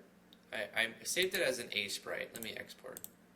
Oh my god, I pressed close. I'm so stupid sometimes. Open. File, export. Export. Gotcha. It's not that it was a big deal, it's just like, yeah, whatever. I clicked export. No, I didn't. Let's duplicate this. Change it up. Item 33. Moss stone.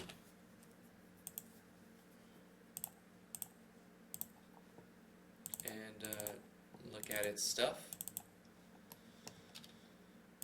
This is a moss stone. And what does it do? Adds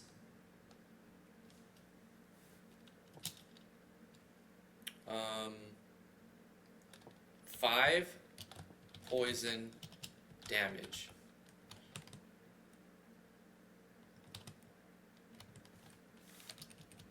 I need to make it shorter though, because it won't fit all in one line. It needs to be something quick, like +5 poison D and G. That makes more sense.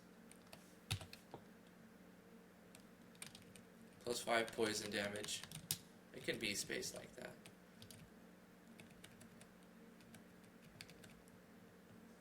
Let's make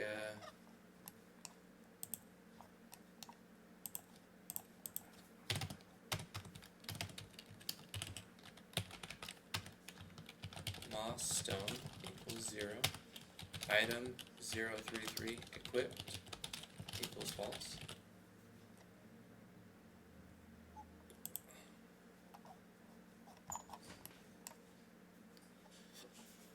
We'll have to create elements too. If we're going to say it does poison damage, we need to define elements. Let's define elements above the inventory handlers.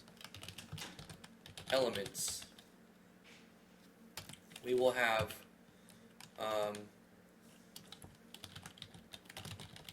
physical. Well, maybe I need to do like some kind of.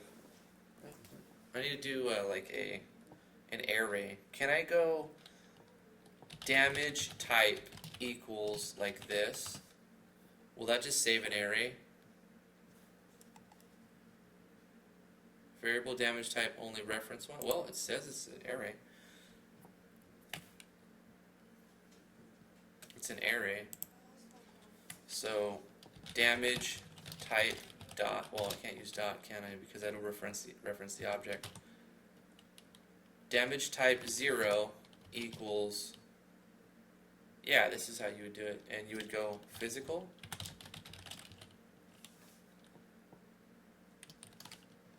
Maybe I have to go like this to specify a text.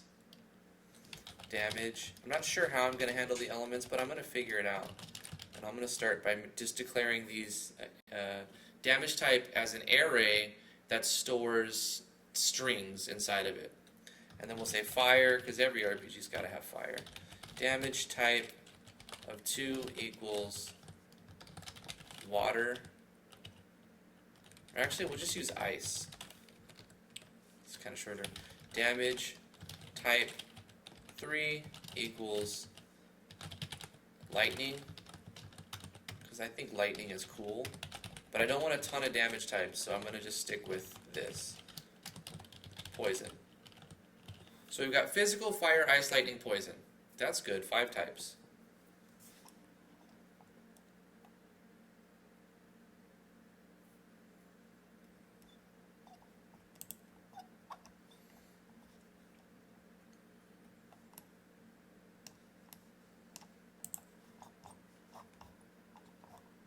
So let's take, what would make them, I guess body armor is closer. Let's take body armor, copy it, go down to 33 and paste it.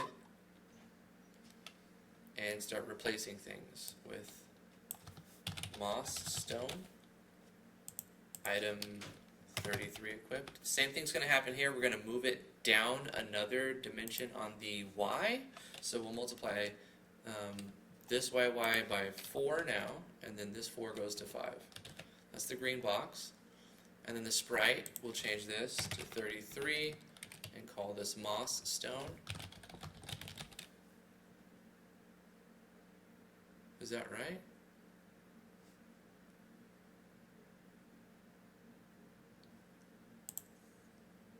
Oh yeah, wait. Hold up. Moss stone. So there's 3 S's. Sprite item 33. I didn't put an underscore, that's why it's giving me some weirdness. Okay. Now it turned red. Okay. You know, I said it was going to eliminate underscores, but I think they kind of fit right here. So sprite for the item and then the actual name for the item. I like that. I'm going to just go with that. It's fine. And then for this, we're going to add another to the Y. So from 3 to 4. And then same thing with the checks on the mouse for Y. We're going to add this to 4, this to 5. And then if wearing accessory, if we're not wearing accessory, we can get rid of this.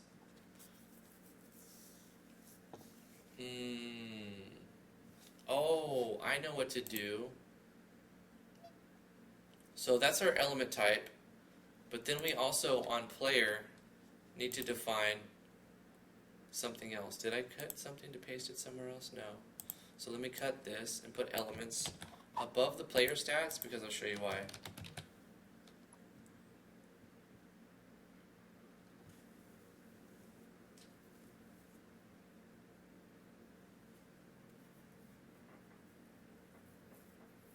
Hey Jody Spam, how are you doing?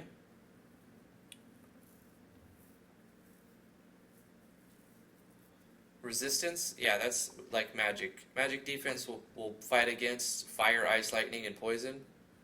And defense will fight against physical. Majority of things will be physical, so that makes sense. All the others are magic. How many elements? I think 5 is good. 5 elements. Like anywhere from 3 to 5 equipable items and anywhere from 3 to 5 elements is probably good. Give or take 1. Give or take 1 or 2.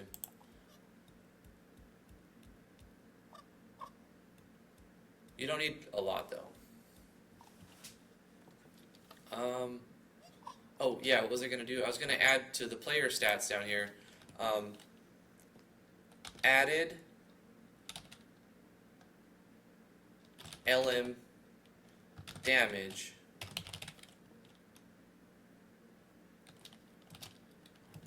we're defining it at 0. Added elemental damage. You know what I should actually need to check. I'm going to have 1 for each. Added physical damage. Added fire damage equals 0. Added ice damage equals 0. Added lightning damage equals 0. Added poison damage equals 0. So this is another like kind of abstract.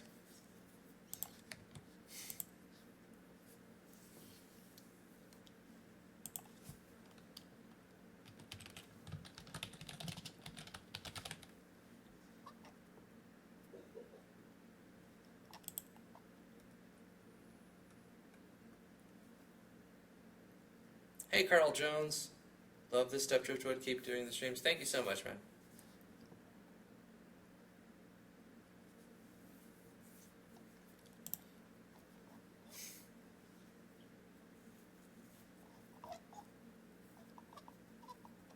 So I think when we do our damage calculations, we'll set this when we equip something, and we'll change this when we take it back off. So we'll change added poison damage to equal 5 when we... Yeah, we'll just do plus equals. That way we can have multiple things that add types of damage. We're We're not going to set it. We'll just plus it. So we're going to go here for when if we're not wearing an accessory and we left click on it, added poison damage plus equal 5, and wearing accessory is set to true. Current accessory is moss stone, and then item 33 equipped is true.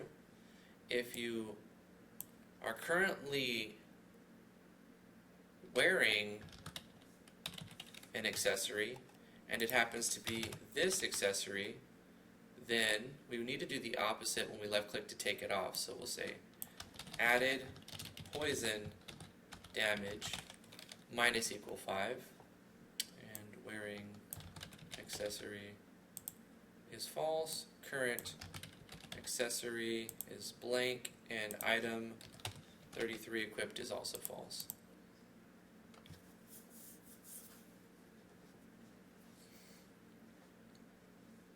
Yeah. Okay, and then we're not done yet. We have to add more to the y for the rectangle, so we'll say next times 4, next times 5, and then one more time down here, next times 4 on this y, and change the text to moss stone, new line, plus 5 poison damage, DMG. And then we own the number of moss, not mod, moss stone. There we go.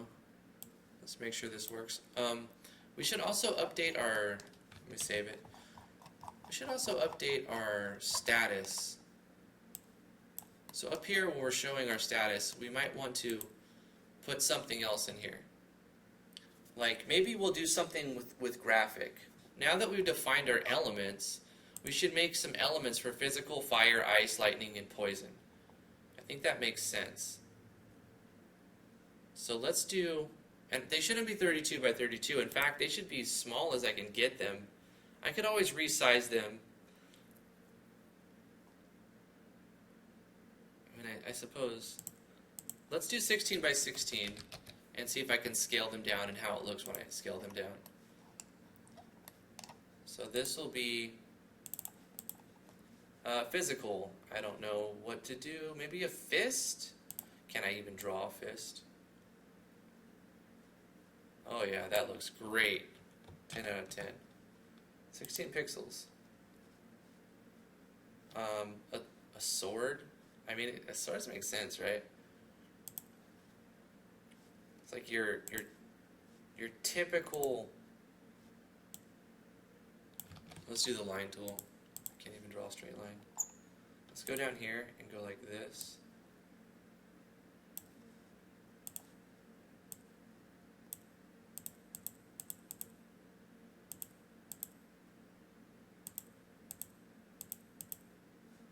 And then we put like a gem right there. Put some brown on the handle.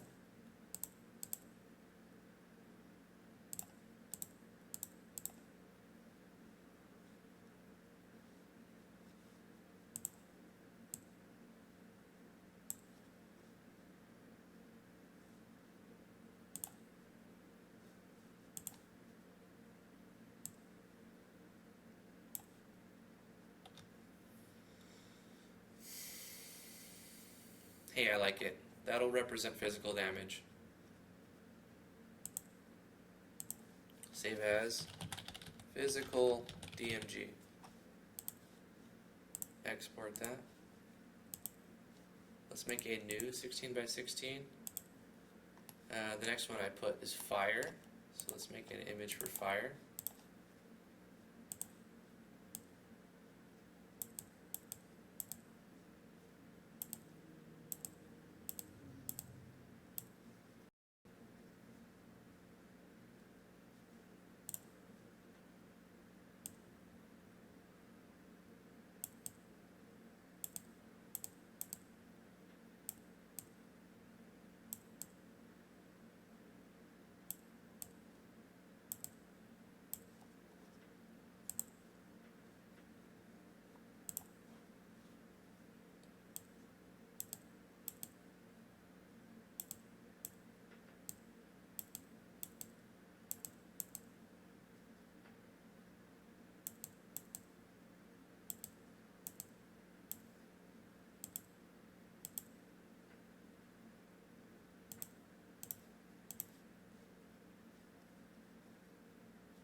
What do you think? That's probably good enough, huh? That'll represent fire. Save as fire DMG. Doesn't have to be overcomplicated.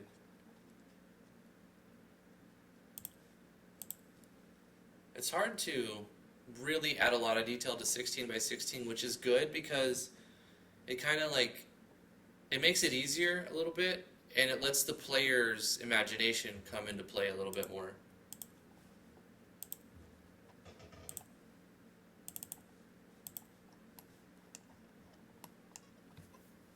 Okay, what was the next one? Ice. This one should be easy actually. Let's go like this. Let's select some blues and go like this.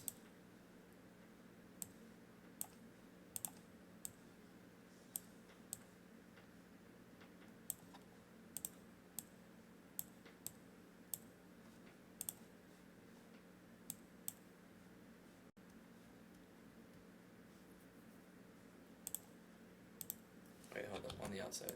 Like that. I don't know, that purple kind of messes it up. I like that color, but let's play with it a little bit.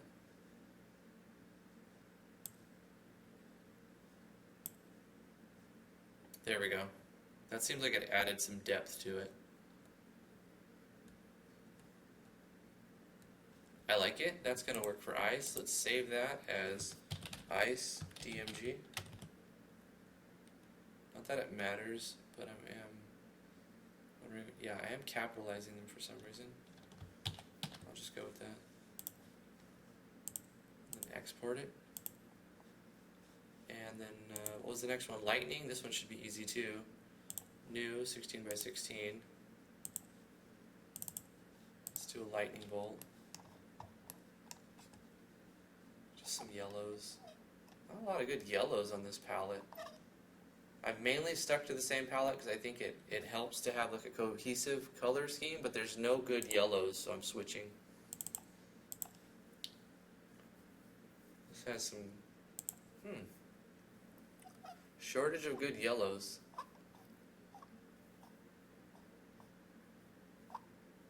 Let's go with the Google UI. It's got better yellows.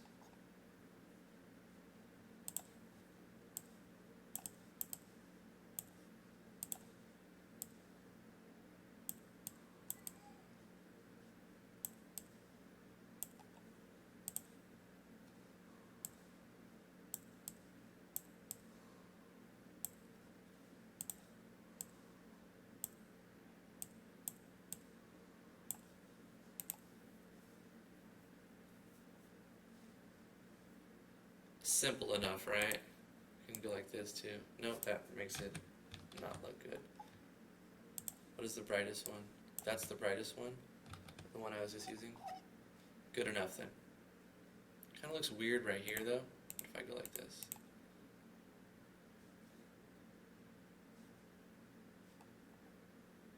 That works better. Okay, we'll save that. GRG Reviews, hello, how are you doing? Hope you're having a good day. Lightning damage. Export that. And it was poison. Actually, all of these should be pretty easy. This might be the hardest one, but no, physical was probably the hardest one. But this will be the second hardest. Need a good green. Let's see if we can find it on our Splendor palette. Yeah, we got plenty of good greens. Let's maybe I do want it to be horizontal symmetry. No, vertical. Hold on, what if I use this tool here and make like this?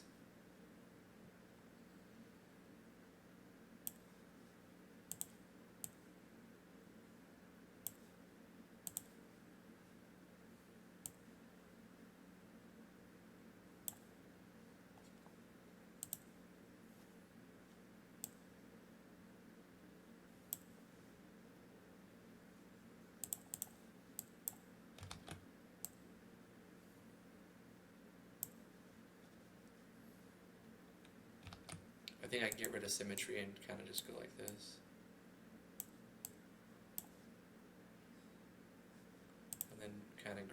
center here. Just fill that. Pop. I think like this being transparent might look better. Wait, that's the same color. That's the same color. You can even go like this.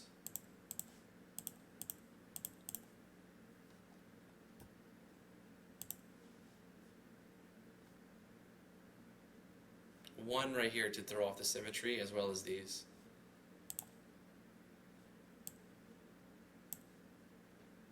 That's more than I need. That's good enough. Yeah, let's not overcomplicate it. Save as poison damage. File. Export those as PNGs. Now let's put these in GMS2. These are technically GUI elements, but not necessarily in the inventory themselves. So let's go ahead and just put them in the GUI. We'll call it S physical DMG. It doesn't need to be capped like that. I just sort of like accidentally did that, and then I went with that for the naming convention on the files themselves, but in the engine when I reference them, I want them to be camel case, so let's go ahead and do that. Physical damage. That's perfect. Let's create a new sprite. Call it S fire damage.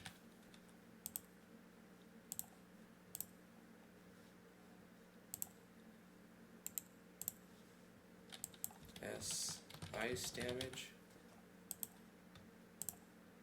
I like creating my own resources and then just like immediately putting them in a game.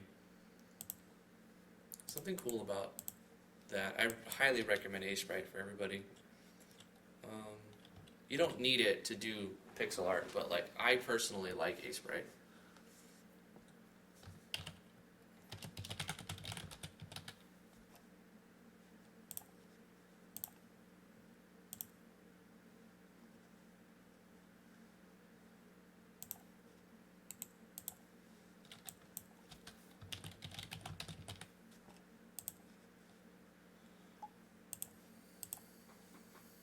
So now that we've got some images, I wanted to spruce up the status menu, because the status menu is just a bunch of text, as Volpe mentioned last night, and I agree. For the scope of the project, it works fine, but while we're at it, we might as well... Oh wait, this needs to be changed to menu moss stone. And then this also needs to be changed to add moss stone to the player. But other than that, it's good to go.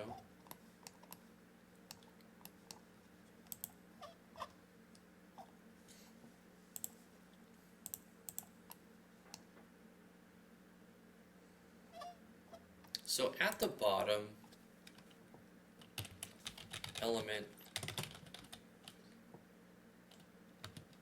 elements, I want to put like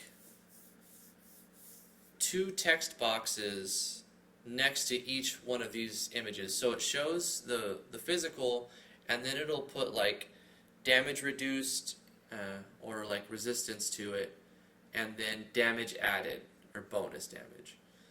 And so I'm not sure how I want it to look, but let me load this in A-Sprite and look at it just to get like an idea, a concept. Okay, so like we have this is our GUI, and then we have like this bottom area to play with. Not very much space, but we could put 5 images somewhere on the box, right? At the bottom. And then on the left side of each of the image, or the top, or the bottom, somewhere on one side is added damage, and then on the adjacent side to that element will be damage reduction, like a resistance to it. Just as it's a cool feeling using the stuff you did yourself and bringing it to life.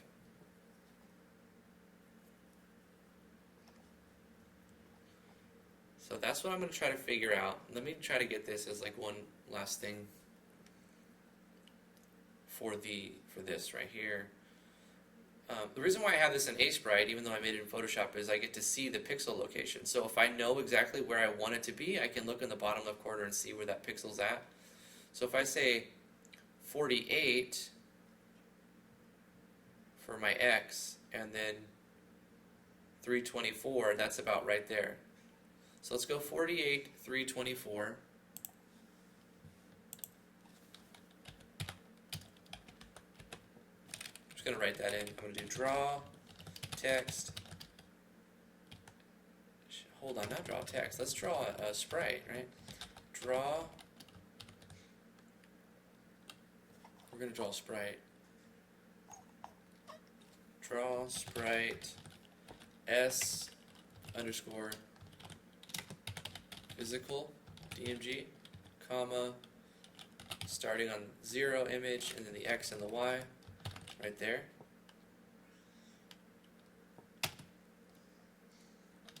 We're going to do the same thing. Let's copy this, paste this, and change this to fire, and then add something to the X, as we're going to use it across. So how many pixels? We know it's 16 wide, but I also want to put a number next to it. So let's do another 48. Wait, the whole menu only goes out so far. We won't have a lot of space. Maybe we do top and bottom. Let's go like this for now. Paste it.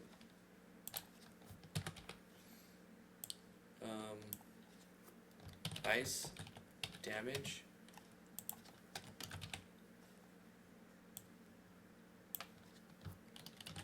Lightning damage.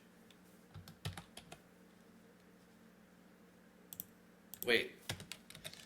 Underscores are messing me up.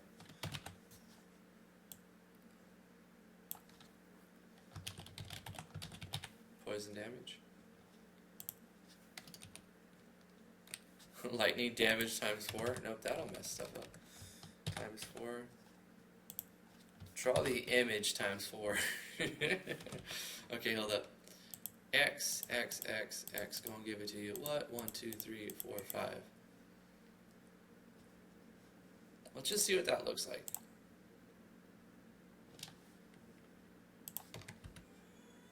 Hey, almost, right? Look, almost. So we need to move them all to the left some amount of pixels and up some amount of pixels. And we'll draw above and below them as for the extra. So let's go, if this is 16, let's go 16 left and let's go 32 up. This is 32. So if I take this entire thing, yeah, 16, subtract 16 from the X and subtract 32 from the Y. So we're going to do basically 32s.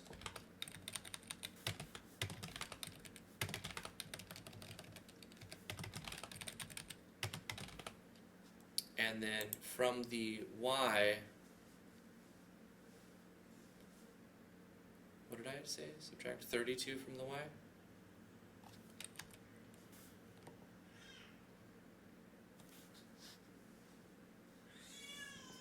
So that's 292. Why can't I do that in my head? 324 minus 32. 292. I did do it in my head.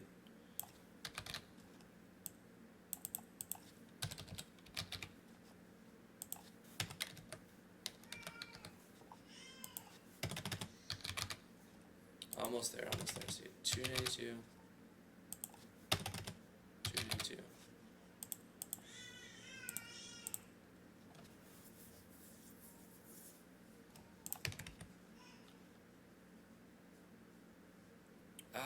The 48 across kind of works better. And it needs to go down more because I want to put... Okay, so I'm going to add 8 to the first one, 8 pixels to the first one, and then separate them by 40 pixels. So this is going to be 40, and this is going to be 80, 120, 160, 200.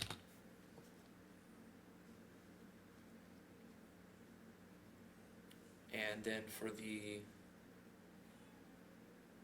Y, they needed to go down some, right? So let's go 300. Let's just make it an even 300.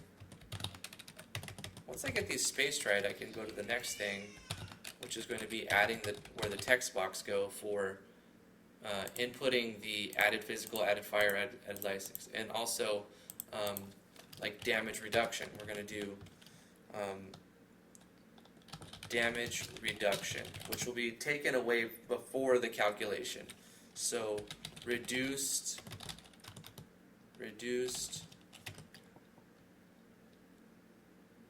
physical damage taken equals 0.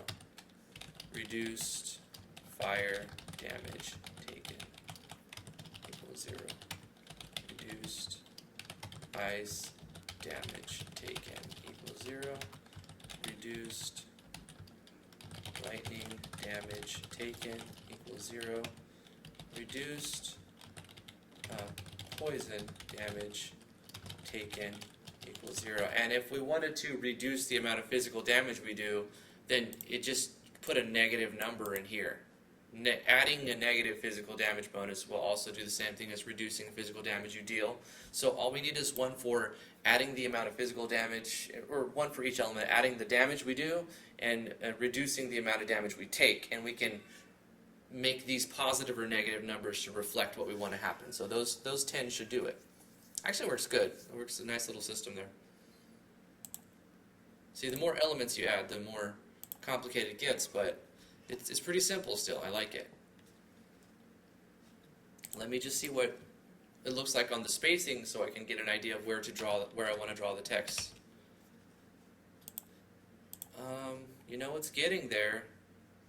I think if we're going to go with this 40 spacing, I can push everything over a little bit more, but I want this to be there. Let's just space these out a little bit more. Let's bring them down.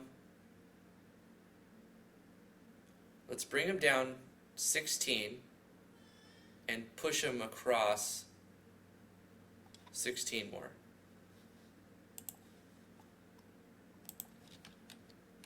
So bringing them down 16, 316.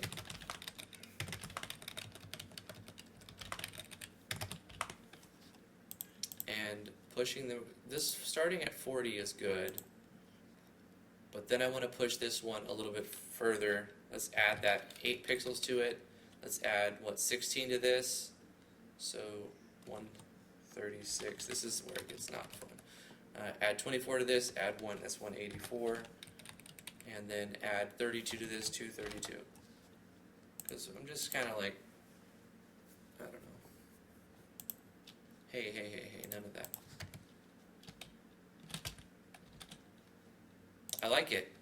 So what I'll do now is on top of it, I can draw the one or the other damage reduction, damage taken, etc., etc. Let's just do the poison for right now because we have the moss stone, and let's add the moss stone to the keybinds real quick. So //033. This is going to be a copy of hello. There we go. Copy, paste, and this will be pressing A for accessories, and it'll just add all the accessories. So this is going to be item 33 because we need to test to see if it works right. Moss stone as well. Okay, and for the text, let's just go to the poison real quick. We're drawing this. I could.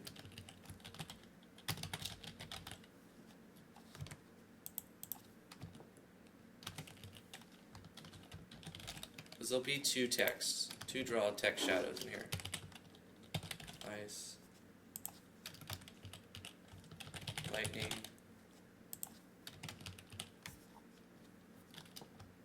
poison.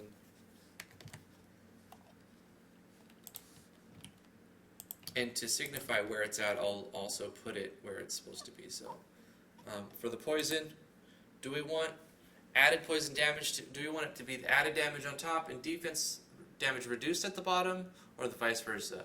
I think that works.